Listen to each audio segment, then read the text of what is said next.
সামাজিকভাবে একটা পরামর্শ ও প্রশিক্ষণের জায়গা প্রয়োজন। আমাদের যুবকরা আত্মবিশ্বাসী না, গর্বিত না, ইসলাম প্রেমী না, এমনকি কোরআনের ব্যাপারেও তারা আত্মবিশ্বাসী না। তারা রাসূল সাল্লাল্লাহু আলাইহি সাল্লামের ব্যাপারেও আত্মবিশ্বাসী না, যিনি সারা দুনিয়ার জন্য আদর্শ, যাকে সবচেয়ে বেশি মানুষ ভালোবাসে, সবচেয়ে বেশি মানুষ অনুসরণ করে। বিশ্বাসের এই দুরবস্থাকে আপনি কেমন দৃষ্টিতে দেখেন? সমস্যা নিয়ে কথা বলা সোজা, কঠিন কাজ হলো সেই সমস্যার সমাধান খুঁজে বের করা।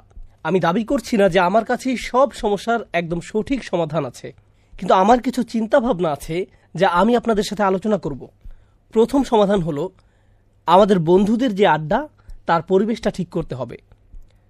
আপনার পরিচয় নির্ভর করে কাদের সাথে আপনি চলেন, কাদের সাথে আপনি বেশিরভাগ সময় কাটান তার উপরে। যদি আপনি কম্পিউটারে বেশি সময় কাটান, তাহলে আপনি সেখানে যা পড়ছেন বা দেখছেন তা দ্বারা প্রভাবিত হবেন। এটা আপনার চিন্তার জগতে প্রভাব বিস্তার করবে। কিন্তু আপনি যদি এমন লোকের সাথে সময় কাটান যে ইসলাম নিয়ে পড়াশোনা করে, তাহলে আপনার মধ্যেও ইসলাম নিয়ে জানার আগ্রহ জন্মাবে।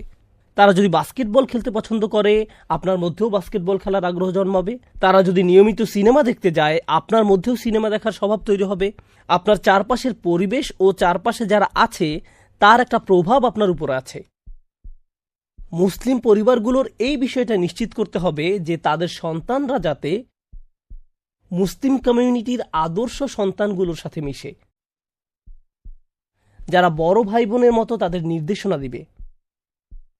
যেমন ধরুন, 12 থেকে 14 বছরের মেয়েরা যদি 17-18 বছর মেয়েদের সাথে মিশে, যারা কলেজ লেভেলে আছে, নিয়মিত ইবাদত করে, দিন চর্চা করে, তাহলে তারাই ওই ছোট মেয়েগুলোর জন্য রোল মডেল হিসেবে কাজ করবে।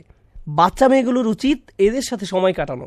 এরা তাদের দিন চর্চায় উৎসাহিত করবে এবং বাচ্চা মেয়েগুলো এদের মতো হওয়ার চেষ্টা করবে। এটা খুবই গুরুত্বপূর্ণ। ছেলেদের ক্ষেত্রেও বিষয়টা একই। আমরা সাধারণত ছোটদের ও বড়দের আলাদা করে রাখি আর সেভাবেই বড় করে তুলি, কিন্তু এভাবে করলে কাজ হবে না। সামাজিকভাবে একটা পরামর্শ ও প্রশিক্ষণের জায়গা প্রয়োজন। তাই বাচ্চা ছেলেগুলো যদি তার চেয়ে বয়সে বড় ছেলেদের সাথে সময় কাটায় যারা দিন চর্চা করে, তাহলে তা তাদের জন্য খুবই উপকারী হবে। আমাদের এমন ছেলে অনেক বেশি নেই, কিন্তু যা আছে তাও একেবারে কম নয়। আমাদের এমন অনেক যুবক আছে যারা ধর্মীয় দিক থেকে খুবই সচেতন। তারা দিন সম্পর্কে আরও জানতে চায়।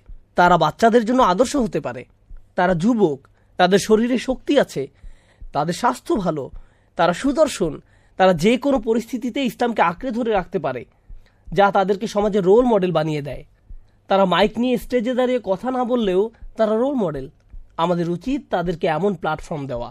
এতে করে দুইটা কাজ হবে।